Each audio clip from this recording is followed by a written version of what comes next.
नमस्कार, मैं हूं आपके साथ मयंक। देखिए, बड़ी खबर ईरान से, एक ऐसी खबर जिसने अमेरिका से लेके पूरे अरब देशों में सनसनी फैला दी है। और खबर यह है कि हॉर्मूज की खाड़ी में ईरान ने एक जहाज़ को बंधक बना लिया है, एक जहाज़ पर कब्जा कर लिया है। अब ये पूरी खबर समझनी पड़ेगी जैसे खबर निकल के आई। देखिए, जो खबरें चल रही हैं, Iran revolutionary guard reportedly intercepted the Talara, Marshall Islands flagged oil product tanker and directed it towards Iranian waters on Friday। अब देखिए, खबर ये आई कि एक जहाज था जो कि हॉर्मूज की खाड़ी में ईरान की तरफ आगे बढ़ रहा था। आईआरजीसी की जो नेवी विंग है उसने जो है इस जहाज को रोका और उसे ईरान की तरफ ले गए। इस तरह की खबरें सोशल मीडिया पर चल रही हैं। जो जानकारी निकल के सामने आई है, the tanker had been carrying high sulphur gasoil from Sharjah to Singapore and was sailing off the United Arab Emirates coast when contact was lost, the vessel manager Columbia shipment told Reuters. देखिए, Reuters के हवाले से खबर आई कि एक जहाज़ जो है वो यूएई से निकलता है सिंगापुर जाने के लिए, जिसमें जो है ऑयल से जुड़े प्रोडक्ट थे। सल्फ़र गैस ऑयल था, स्पेसिफिक बात करें तो एक मटेरियल जिसका ऑयल में इस्तेमाल होता है। ये जहाज़ जब यूएई से निकला, थोड़ी दूर आगे चलने के बाद इसका कांटेक्ट ख़त्म हो गया और उसके बाद ये खबरें आई कि ईरान के आईआरजीसी ने इस जहाज़ को अपने साथ ले गए हैं। और इस तरह की भी खबरें आई कि ईरान की 3 जो है शिप्स वो आए और उन्होंने इस जहाज़ को घेरा और अपने साथ वो उसको ले गए। इस तरह की खबरें आई। उसके बाद ये भी खबर आई कि अमेरिका का एक मानव रहित ड्रोन, ह्यूमनलेस ड्रोन जो था, वो उस पूरे इलाके में काफ़ी देर तक सर्विलांस करता रहा कि ये जहाज़ का आखिर क्या हुआ। और उससे भी इस तरह की खबरें आई कि ईरान ने जो है इस शिप पर कब्जा किया है। अब देखिए, ईरान की तरफ से कोई ऑफिशियल स्टेटमेंट नहीं आया है, लेकिन जो बातें कही जा रही हैं वो कि आखिर ईरान की तरफ से ये एक्शन क्यों हुआ, उसकी 2-3 वजहें निकल के आ रही हैं। पहली वजह ये बताई जा रही है कि ईरान को का कहना है कि ये जहाज़ जो है वो ईरान की जल सीमा के अंदर दाखिल हो गया था। यानी कि ईरान स्ट्रेट ऑफ हॉर्मूज़ में, हॉर्मूज़ की जो खाड़ी है जहाँ पे देखिए अलग अलग इलाके होते हैं, और ईरान की जो जल सीमा है उसके अंदर ये दाखिल हो रहा था जहाज़, इसलिए उसे कैप्चर किया गया। बात नंबर 1। बात नंबर 2 ये भी कही जा रही है, जो इस तरह से सोर्सेज से ईरान की खबरें हैं कि ऑफिशियल नहीं है, मैं फिर से दोहराऊंगा, इस बारे में अभी ईरान ने कोई ऑफिशियल स्टेटमेंट नहीं दिया है, लेकिन इस तरह से जो है खबरें जो चल रही हैं कि इसमें इलीगल तरीके से ऑयल ले जाया जा रहा था और वो ईरान की सीमा के भीतर दाखिल हुआ, इसलिए पकड़ा गया। यानी एक प्रकार से स्मगलिंग हो रही थी ऑयल की और वो ईरान की सीमा के करीब पहुंचा, इसलिए शक के आधार पर उसको ईरान की नेवी ने रोका है। इस तरह की बात है।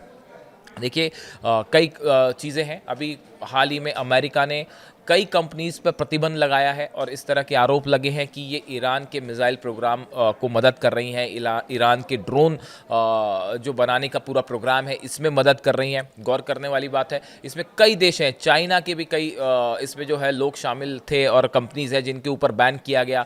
यूएई की भी एक कंपनी को बैन किया गया, यहाँ की भारत से जुड़ी भी एक कंपनी और कुछ लोगों को बैन किया गया, ये कहते हुए कि ये ईरान की मदद कर रहे हैं। ऐसा अमेरिका की तरफ से कदम उठाए गए।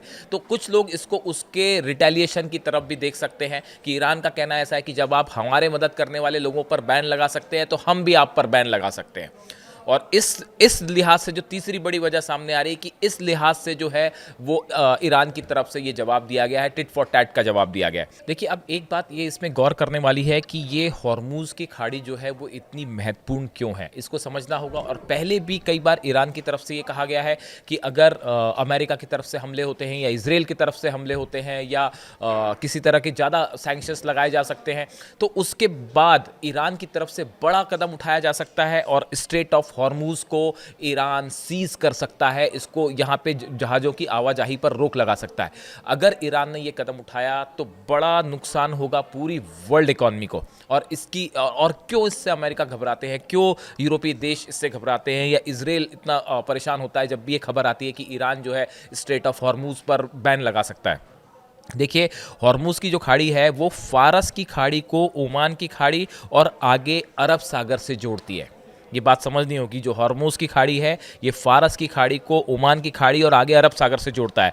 यह उत्तर में ईरान और दक्षिण में ओमान और संयुक्त अरब अमीरात के बीच स्थित है। इसकी चौड़ाई सबसे सक्रिय जगह पर केवल 34 किलोमीटर है और जहाज़ों के चलने योग्य मार्ग कुछ ही किलोमीटर चौड़ा है। बहुत ही सकरा एरिया है, लेकिन दुनिया का लगभग 20 से 30% कच्चे तेल का व्यापार स्ट्रेट ऑफ हॉर्मुज से होता है, यहीं से होता है।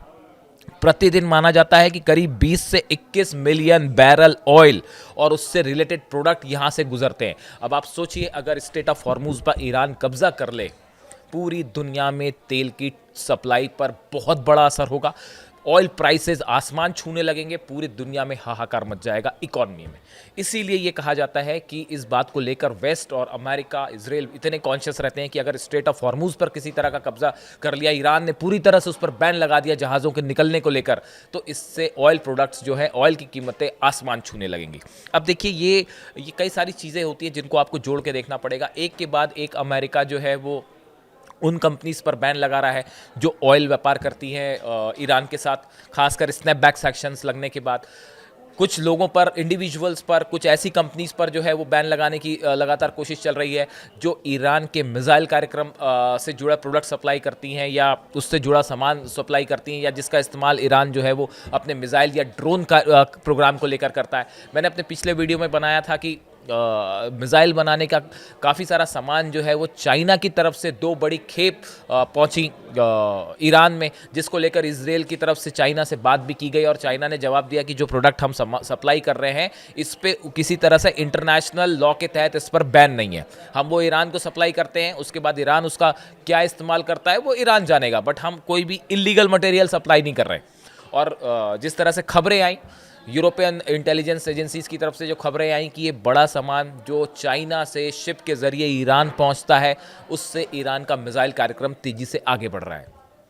इस बीच में ये जो खबर आई कि ईरान ने जिस तरह से IRGC ने एक जहाज़ को कब्ज़ा किया, ये देखिए, इसमें 2 बातें हैं। इस जहाज़ पर कब्जा करना ये कोई स्ट्रैटेजिक कदम नहीं है ईरान का, इससे कोई ईरान को बहुत फ़ायदा हो जाएगा, ऐसा नहीं है। कई बार बहुत सारी चीज़ें आप ऐसी करते हैं जो एक सिग्नल दिया जाता है, एक मैसेज दिया जा सकता है कि आप जो है वो हमारे ऑयल बिजनेस पर आप रोक लगाने की कोशिश कर रहे हैं, आप हमारे अलग अलग तरह की जो सप्लाईज़ है उसे रोकने की कोशिश कर रहे हैं, आपने स्नैपबैक सैंक्शंस लगा दिए, तो उसका जवाब है इस शिप पर जो है वो कब्जा करके एक मैसेज दिया गया कि अगर आप सोचते हैं कि सिर्फ आप एक्शन ले सकते हैं तो ऐसा नहीं है, ईरान भी एक्शन ले सकता है। कई एक्सपर्ट मान रहे हैं कि इस तरह का मैसेज ये दिया गया, और 3 वजह तो मैंने आपको बताई कि वो ईरान की इस तरह के आरोप हैं। बताया जा रहा है कि वो ईरान की टेरिटरी में जो वाटर टेरिटरी था उसके अंदर उसने प्रवेश किया, या दूसरी चीज़ की इसमें स्मगलिंग का ऑयल इस्तेमाल हो रहा था तो ईरान ने मैसेज दिया कि भाई ये हमारे एरिया से नहीं गुजर सकता। और तीसरी बात कि ये बड़ा एक प्रकार से संदेश था कि जो बैन लग रहे हैं ईरान पर उसको लेकर कि देखिए अगर आगे किसी तरह के हमले होते हैं, इस तरह की भी खबरें हैं कि इजराइल और ईरान के बीच, अब इस तरह की खबरें वेस्ट के कई सारे न्यूज़पेपर्स में, सोशल साइट्स में वायरल हैं कि अब बस कुछ दिनों का वक्त बाकी है और कभी भी इजराइल और ईरान के बीच जंग शुरू हो सकती है। ऐसे हालात में ईरान के लिए एक बहुत बड़ा हथियार है कि स्ट्रेट ऑफ हॉर्मुज पर अगर ईरान पूरी तरह से बैन लगा देता है, प्रतिबंध लगा देता है, तो इसका बड़ा खामियाजा वेस्ट को भुगतना पड़ेगा। देखिए पहले भी 1-2 बार ऐसा हो चुका है कि वहाँ से गुजरने वाले कुछ जहाज़ों पर IRGC ने और ईरान की नेवी ने कब्जा किया। उसके तमाम उन्होंने कारण बताए। कई बार उन्होंने ये कहा कि हमारी टेरिटरी में अंदर आ गए थे, इलीगल तरीके से अंदर आए थे, इसलिए हमने कब्जा किया।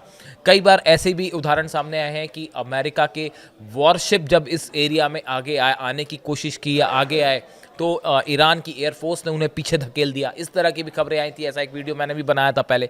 तो देखिए कई सारे मैटर हैं जो स्ट्रेट ऑफ हॉर्मुज से जुड़े हुए हैं। ये वो इलाका है जो अंतर्राष्ट्रीय व्यापार के लिहाज से, वॉर के लिहाज से, स्ट्रैटेजिक लोकेशन के हिसाब से बेहद अहम है। और जैसे जैसे धीरे धीरे धीरे बात अब एक न्यूक्लियर टॉक्स को लेकर, देखिए न्यूक्लियर टॉक्स पूरी तरह से फेल है और ये साफ है कि ईरान न्यूक्लियर प्रोग्राम नहीं रोकेगा, मिसाइल प्रोग्राम नहीं रोकेगा, किसी के दबाव नहीं आएगा। इस सूरत में एक बार फिर अमेरिका इजराइल की जंग तय मानी जा रही है। और इस सूरत हाल में ईरान ने इस जहाज़ पर कब्जा करके एक प्रकार से बड़ा संदेश दिया है वेस्ट को कि जो है जिस तरह से सैंक्शंस लगे तो उसका जवाब भी दिया जा सकता है। और इसको लेकर तमाम एक्सपर्ट्स अपनी राय दे रहे हैं। आगे इस जहाज़ से जुड़ा क्या अपडेट होता है, क्या इसे रिहा किया जाता है या इसको लेकर क्या कोशिशें होती हैं। अमेरिका की तरफ से कोशिश हो रही है, यूएई की तरफ से कोशिश हो रही है, और जिस कंपनी का जहाज़ है उसको उसकी तरफ से कोशिशें शुरू हो गई हैं। कोलंबिया शिपमेंट जो है शिप मैनेजमेंट की तरफ से कोशिशें हैं इस जहाज़ को छुड़ाने के लिए। इससे जुड़ा जो भी अपडेट होगा वो हम आप तक पहुंचाएंगे। Thank you so much.